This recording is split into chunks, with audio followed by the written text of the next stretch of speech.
Chapter 11. I now come to the part of my life during which I planned and finally succeeded in making my escape from slavery.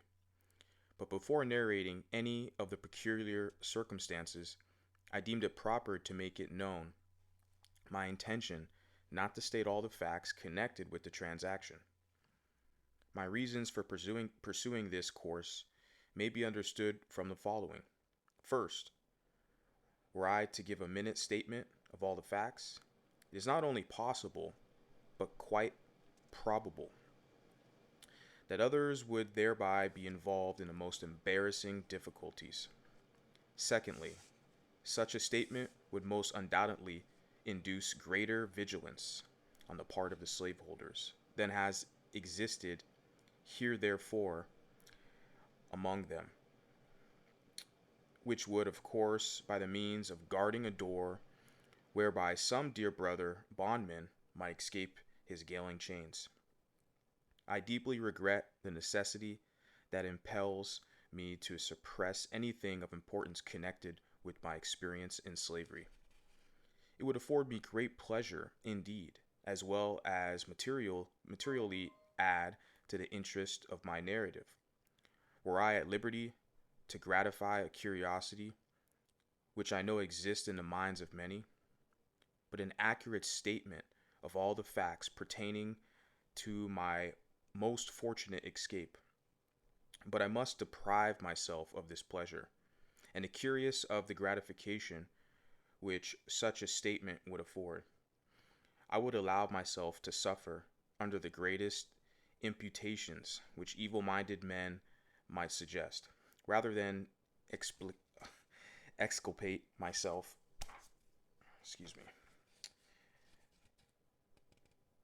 Rather than explicate myself and thereby run the hazard of closing the slightest avenue by which a brother slave might clear himself of the chains and fetters of slavery. I have never approved of the very public manner in which some of our Western friends have conducted what they call the Underground Railroad, but which I think, by their open declarations, has been made most emphatically the Underground Railroad. I honor those good men and women for their noble daring and applaud them for willingly subjecting themselves to bloody persecution by avowing their participation in the escape of slaves. I, however, can see very little good resulting from such a course, either to themselves or the slaves escaping, while upon the other hand, I see and feel assured that those open declarations are a positive evil to the slaves remaining, who are seeking to escape. They do nothing towards enlightening the slave, whilst they do much towards enlightening the master. They stimulate him to greater watchfulness and enhance his power to capture his slave. We owe something to the slaves south of the line, as well as to those north of it, and in aiding the latter on their way to freedom, we should be careful to do nothing which would be likely to hinder the former from escaping from slavery. I would keep the merciless slaveholder profoundly ignorant of the means of flight adopted by the slave. I would leave him to imagine himself surrounded by myriads of invisible tormentors, ever ready to snatch from his infernal grasp his trembling prey. Let him be left to feel this way in the dark. Let darkness commensurate with this crime hover over him, and let him feel that at every step he takes in pursuit of the flying bondman, he is running the frightful risk of having his hot brains dashed out by an invisible agency. Let us render the tyrant no aid. Let us not hold the light by which he can trace the footprints of our flying brother. But enough of this. I will now proceed to the statement of those facts connected with my escape for which I am alone responsible, and for which no one can be made to suffer but myself. In the early part of the year 1838, I became quite restless. I could see no reason why I should, at the end of each week, pour the reward of my toil into the purse of my master. When I carried to him my weekly wages, he would, after counting the money, look me in the face with a robber like fierceness and ask, quote, "Is this all?" He was satisfied with nothing less than the last cent. He would, however, when I made him $6, sometimes give me 6 cents to encourage me. It had the opposite effect. I regarded it as a sort of admission of my right to the whole. The fact that he gave me any part of my wages was proof, to my mind, that he believed me entitled to the whole of them. I always felt worse for having received anything, for I feared that the giving me a few cents would ease his consciousness and make him feel like himself to be a pretty honorable sort of robber. My discontent grew upon me. My discontent grew upon me. I was ever on the lookout for means of escape, and finding no direct means, I determined to try to hire my time. With the view of getting money with which to make my escape, in the spring of 1838, when Master Thomas came to Baltimore to purchase his spring goods, I got an opportunity and applied to him to allow me to hire my time. He unhesitatingly refused my request and told me this was another stratagem by which to escape. He told me I could go nowhere, but that he could get me, and that, in the event of my running away, he should spare no pains in his efforts to catch me.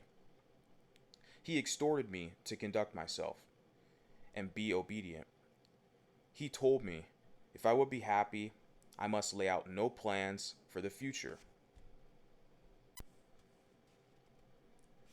He said if I behaved myself properly, he would take care of me.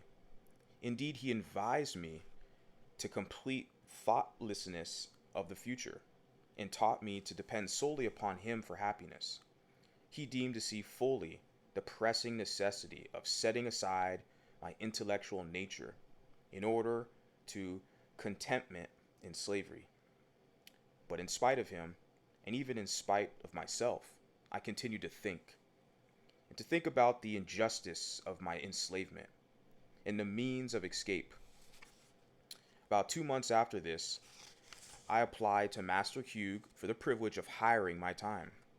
He was not acquainted with the fact that I had applied to Master Thomas and had been refused. He too at first seemed disposed to refuse, but after some reflection, he granted me the privilege and proposed the following terms. I was to be allowed all my time, make all contracts with those for whom I worked, and find my own employment, and in return for this liberty, I was to pay him $3 at the end of each week, find myself in caulking tools, and in board and clothing. My board was $2.50 per week. This, with the wear and tear of clothing and caulking tools, made my regular expenses about $6 per week.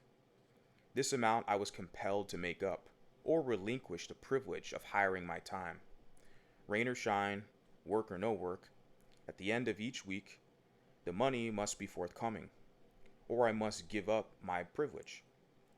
This arrangement, it will be perceived, was decidedly in my master's favor. It relieved him of all need of looking after me. His money was sure. He received all the benefits of slaveholding without its evils, while I endured all the evils of a slave and suffered all the care and anxiety of a freeman. I found it a hard bargain, but hard as it was, I thought it better than the old mode of getting along. It was a step towards freedom to be allowed to bear the responsibilities of a freeman, and I was determined to hold on upon it. I bent myself to the work of making money. I was ready to work at night as well as day, and by the most untiring perseverance and industry, I made enough to meet my expenses and lay up a little money every week. I went on thus from May till August. Master Hugh then refused to allow me to hire my time longer. The ground for his refusal was a failure on my part one Saturday night to pay him for a week's time. This failure was occasioned by my attending a camp meeting about 10 miles from Baltimore. During the week, I had entered into an engagement with a number of young friends to start from Baltimore to the campground earlier Saturday evening. And being detained by my employer, I was unable to get down to Master Hugh's without disappointing the company. I knew that Master Hughes was in no special need of the money that night. I therefore decided to go to the camp meeting, and upon my return pay him the $3.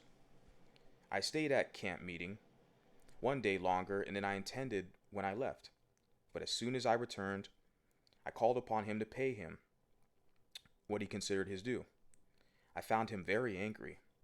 He could scarce restrain his wrath. He said he had a great mind to give me a severe whipping. He wished to know how I dared to go out of the city without asking his permission.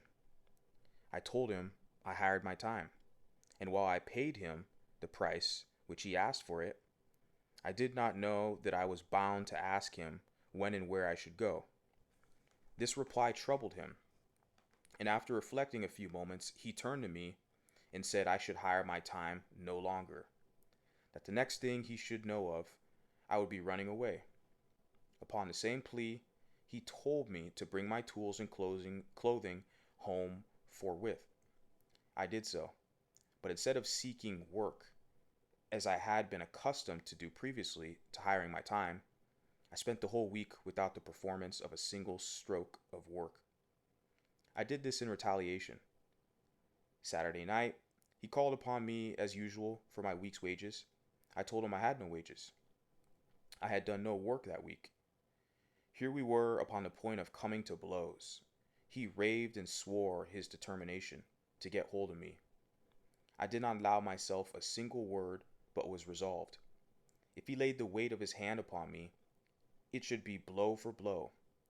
He did not strike me, but told me that he would find me in constant employment in future. I thought the matter over during the next day, Sunday, and finally resolved upon the 3rd day of September as a day upon which I would make a second attempt to secure my freedom. I now had 3 weeks during which to prepare for my journey.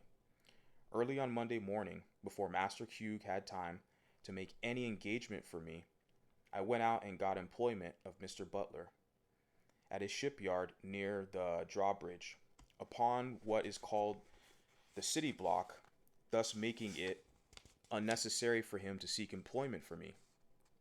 At the end of the week, I brought him between $8 and $9. He seemed very well pleased, and asked why I did not do the same the week before. He little knew what my plans were. My object in working steadily was to remove any suspicion he might entertain of my intent to run away. And in this I succeeded admirably. I suppose he thought I was never better satisfied with my condition than at the very time during which I was planning my escape. The second week passed, and again I carried him my full wages, and so well pleased was he that he gave me 25 cents, quite a large sum for a slaveholder to give a slave, and bade me to make good use of it. I told him I would. Things went out without very smoothly indeed, but within there was trouble. It is impossible for me to describe my feelings as the time of my contemplated start drew near. I had a number of warm-hearted friends in Baltimore, friends that I loved almost as I did my life. Any thought of being separated from them forever was painful beyond expression. It is my opinion that thousands would escape from slavery who now remain, but for the strong cords of affection that bind them to their friends. The thought of leaving my friends was decidedly the most painful thought with which I had to contend. The love of them was my tender point and shook my decision more than all things else. Besides, the pain of separation, the dread and apprehension of failure exceeded what I had experienced at my first attempt. The appalling defeat I then sustained returned to torment me. I felt assured that, if I failed in this attempt, my case would be a hopeless one. It would seal my fate as a slave forever. I could not hope to get off with anything less than the severest punishment, and being placed beyond the means of escape. It required no very vivid imagination to depict the most frightful scenes through which I should have to pass. In case I failed, the wretchedness of slavery and the blessedness of freedom were perpetually before me. It was life and death with me. But I remained firm, and according to my resolution, on the 3rd day of September, 1838, I left my chains and succeeded in reaching New York without the slightest interruption of any kind. How I did so, what means I adopted, what direction I traveled, and by what mode of conveyance, I must leave unexplained, for the reasons before mentioned. I have been frequently asked how I felt when I found myself in a free state. I have never been able to answer the question with any satisfaction to myself. It was a moment of the highest excitement I have ever experienced. I suppose I felt as one may imagine the unarmed mariner to feel when he is rescued by a friendly man of war from the pursuit of a pirate. In writing to a dear friend, immediately after my arrival at New York, I said I felt like one who had escaped a den of hungry lions. This state of mind, however, very soon subsided, and I was again seized with a feeling of great insecurity and loneliness. I was yet liable to be taken back and subjected to all the tortures of slavery. This in itself was enough to damp the ardor of my enthusiasm. But the loneliness overcame me. There I was in the midst of thousands, and yet a perfect stranger, without home and without friends, in the midst of thousands of my own brethren, children of a common father, and yet I dare not to unfold to any of them my sad condition. I was afraid to speak to anyone for fear of speaking to the wrong one, and thereby failing into the hands of money-loving kidnappers whose business it was to lie in wait for the panting fugitive, as the ferocious beasts of the forest lie in wait for their prey. The motto which I adopted when I started from slavery was this, quote, "Trust no man." I saw in every white man an enemy, and in almost every colored man cause for distrust. It was a most painful situation, and to understand it, one must needs experience it, or imagine himself in a similar circumstance. Let him be a fugitive slave in a strange land, a land given up to be hunted ground for slaveholders whose inhabitants are legalized kidnappers, where he is every moment subjected to the terrible liability of being seized upon by his fellow man, as the hideous crocodile seizes upon his prey.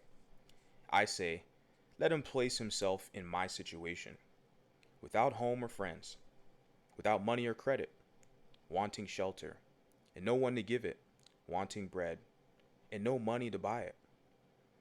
And at the same time, let him feel that he is pursued by merciless men hunters, and in total darkness as to what to do, where to go, or where to stay. Perfectly helpless, both as to the means of difference and means of escape.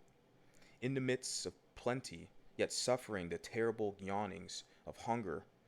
In the midst of houses, yet having no home.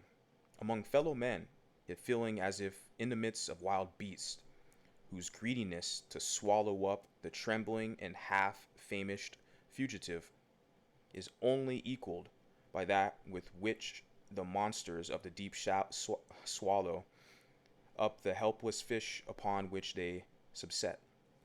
I say, let him be placed in the most trying situation, the situation in which I was placed. Then, and not till then, will he fully appreciate the hardships of and know how to sympathize with the toil worn and whip scarred fugitive slave.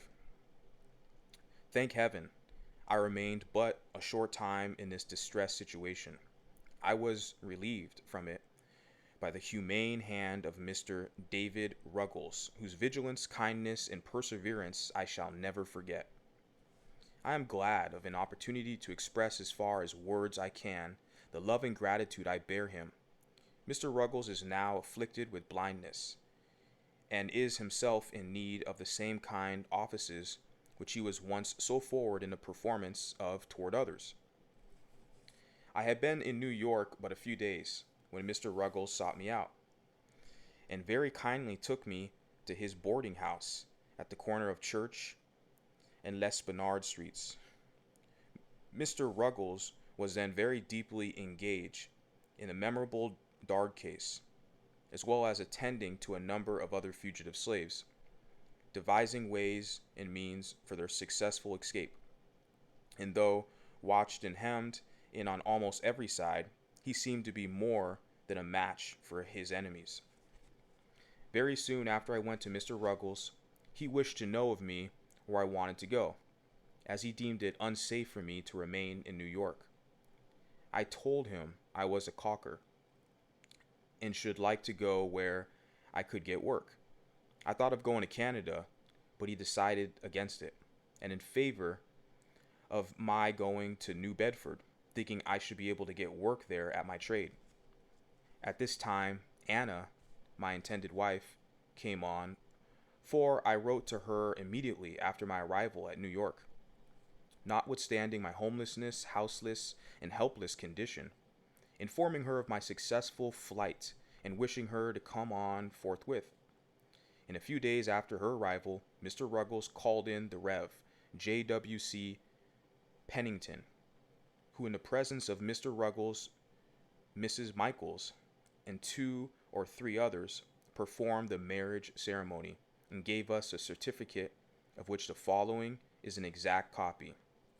Quote, "This may certify that I joined together in the holy matrimony Frederick Johnson and Anna Murray as man and wife in the presence of Mr. David Ruggles and Mrs. Michaels. James W.C. Pennington, New York, September 15th, 1838, unquote. Upon receiving the certificate and a $5 bill from Mr. Ruggles, I shouldered one part of our baggage, and Anna took up the other, and we set out forth with the take passage on board of a steamboat John W. Richmond for Newport. On our way to the New Bedford, Mr. Ruggles gave me a letter to a Mr. Shaw in Newport, and told me, in case my money did not serve me in New Bedford, to stop in Newport and obtain further assistance. But upon our arrival at Newport, we were so anxious to get to the place of safety that notwithstanding we lacked the necessary money to pay our fare, we decided to take seats in the stage and promised to pay when we got to the New Bedford. We were encouraged to do this by 2 excellent gentlemen, residents of New Bedford, whose names I afterward ascertained to be Joseph Ricketson and William C. Tabor.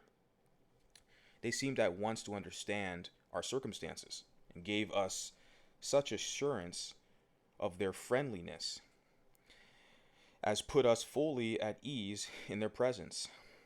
It was good indeed to meet with such friends at such a time. Upon receiving New Bedford, we were directed to the house of Mr. Nathan Johnson, by whom we were kindly received and hospitality provided for, Both Mr. and Mrs. Johnson took a deep and lively interest in our welfare. They proved themselves quite worthy of the name abolitionist. When a stage driver found us unable to pay our fare, he held on upon our baggage as insecurity for the debt. I had but to mention the fact to Mr. Johnson, and he forthwith advanced the money. We now began to feel a degree of safety and to prepare ourselves for the duties and responsibilities of a life of freedom. On the morning after our arrival at New Bedford, while at the breakfast table, the question arose as to what name I should be called by. The name given me by my mother was Frederick Augustus Washington Bailey. I, however, had dispensed with the two middle names long before I left Maryland, so that I was generally known by the name of Frederick Bailey. I started from Baltimore bearing the name of Stanley. When I got to New York, I again changed my name to Frederick Johnson and thought that would be the last change. But when I got to New Bedford, I found it necessary again to change my name. The reason of this necessity was that there were so many Johnsons in New Bedford, it was already quite difficult to distinguish between them. I gave Mr. Johnson the privilege of choosing me a name, but told him he must not take from me the name Frederick. I must hold on to that to preserve a sense of my identity.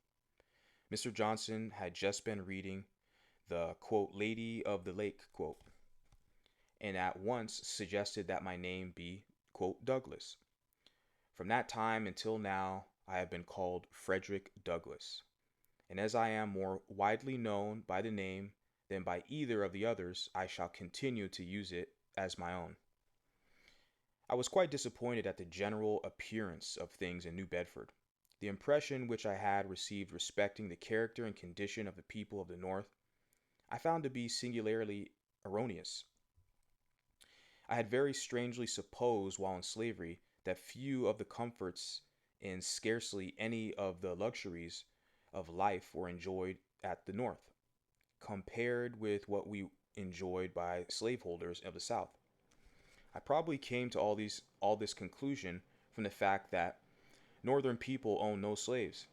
I suppose that they're about upon a level with the non-slaveholding population of the South.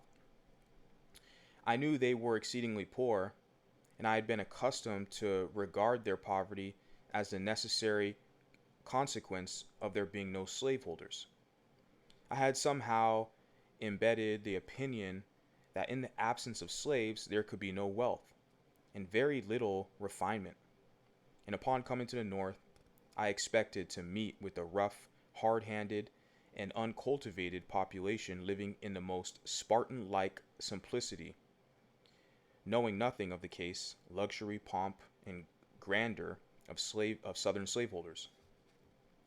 Such being my conjectures, anyone acquainted with the appearance of New Bedford may very readily infer how palpably I must have seen my mistake. In the afternoon of the day when I reached New Bedford, I visited the wharves to take a view of the shipping. Here I found myself surrounded with the strongest proofs of wealth lying at the wharves, and riding in the steam, I saw many ships of the finest model, in the best order, and of the largest size. Upon the right and left, I was walled in by granite warehouses, and of the widest dimensions, stowed to their utmost capacity with the necessities and comforts of life.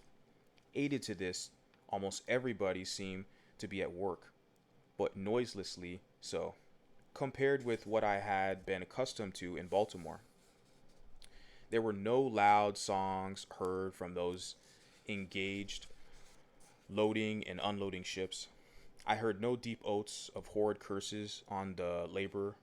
I saw no whipping of men, but all seemed to go smoothly on. Every man appeared to understand his work, and went at it with a sober yet cheerful earnestness, which betokened the deep interest which he felt in what he was doing, as well as a sense of his own dignity as a man. To me, this looked exceedingly strange. From the wharves, I strolled around and over the town, gazing with wonder and admiration at the splendid churches, beautiful dwellings, and finely cultivated gardens, evincing an amount of wealth, comfort, taste, and refinement, such as I have never seen in any part of slaveholding Maryland. Everything looked clean, new, and beautiful. I saw few or no dilapidated houses, with poverty stricken inmates, no half naked children or barefooted women, such as I had been accustomed to see in Hillsborough, Easton, St. Michael's, and Baltimore. The people looked more able, stronger, healthier, and happier than those of Maryland. I was, for one, made glad by a view of extreme wealth, without being saddened by seeing extreme poverty. But the most astonishing as well as the most interesting thing to me was the condition of the colored people, a great many of whom, like myself, had escaped thither as a refuge from the hunters of men. I found many who had not been 7 years out of their chains, living in finer houses and evidently enjoying more of the comforts of life than the average of slaveholders in Maryland. I will venture to assert that my friend Mr. Nathan Johnson, of whom I can say with a grateful heart, I was hungry, and he gave me meat, I was thirsty, and he gave me a drink, I was a stranger, and he took me in, lived in a neater house, dined at a better table, took, paid for, and read more newspapers, better understood the moral, religious, and political character of the nation than 9/10 of the slaveholders in Talbot County, Maryland. Yet Mr. Johnson was a working man. His hands were hardened by toil, and not his alone, but those of Mr. Johnson's.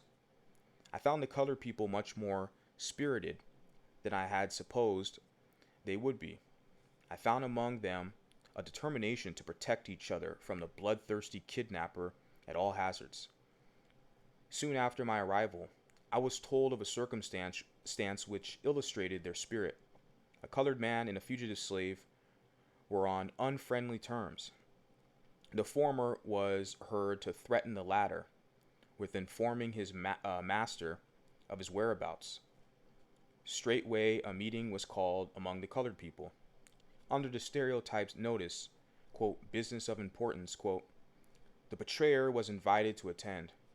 The people come at the appointed hour and organize the meeting by appointing a very religious old gentleman as president, whom I believe made a prayer, after which he addressed the meeting as follows, quote, friends, we got him here, and I would recommend that you young men just take him outside the door and kill him, quote. With this, a number of them bolted at him, but they were intercepted by some more timid than themselves. At the betrayer escaped their vengeance, and has not been seen in New Bedford since. I believe there have been no more such threats, and should there be hereafter, I doubt not that death would be the consequence. I found employment the third day after my arrival in stowing a sloop with a load of oil. It was new, dirty, and hard work for me, and I went at it with a glad heart and a willing hand. I was now my own master. It was a happy moment, the rapture of which can be understood only by those who have been slaves. It was the first work, the reward of which was to be entirely my own. There was no Master Hugh standing ready, the moment I earned the money, to rob me of it. I worked that day with a pleasure I had never before experienced. I was at work for myself and newly married wife. It was to me the starting point of a new existence. When I got through with the job, I went in pursuit of a job of caulking, but such was the strength of prejudice against color among the white caulkers that they refused to work with me. And, of course, I could get no employment. Finding my trade of no immediate benefit, I threw off my caulking habiliments and prepared myself to do any kind of work I could get to do. Mr. Johnson kindly let me have his wood horse and saw, and I very soon found myself a plenty of work. There was no work too hard, none too dirty. I was ready to saw wood, shovel coal, carry wood, sweep the chimney, or roll oil casks, all of which I did for nearly 3 years in New Bedford before I became known to the anti-slavery world. In about 4 months after I went in New Bedford, there came a young man to me and inquired if I did not wish to take the quote liberator. I told him I did, but just having made my escape from slavery, I remarked that I was unable to pay for it then. I, however, finally became a subscriber to it. The paper came, and I read it from week to week with such feelings as it would be quite idle for me to attempt to describe. The paper became my meat and my drink. My soul was set all on fire. Its sympathy for my brethren in bonds, its scorching denunciations of slaveholders, its faithful exposures of slavery, and its powerful attacks upon the upholders of the institution sent a thrill of joy through my soul, such as I had never felt before. I had not long been a reader of the quote liberator before I got a pretty correct idea of the principles, measures, and spirit of the anti-slavery reform. I took right hold on the cause. I could do but little, but what I could, I did with a joyful heart, and never felt happier than when in an anti-slavery meeting.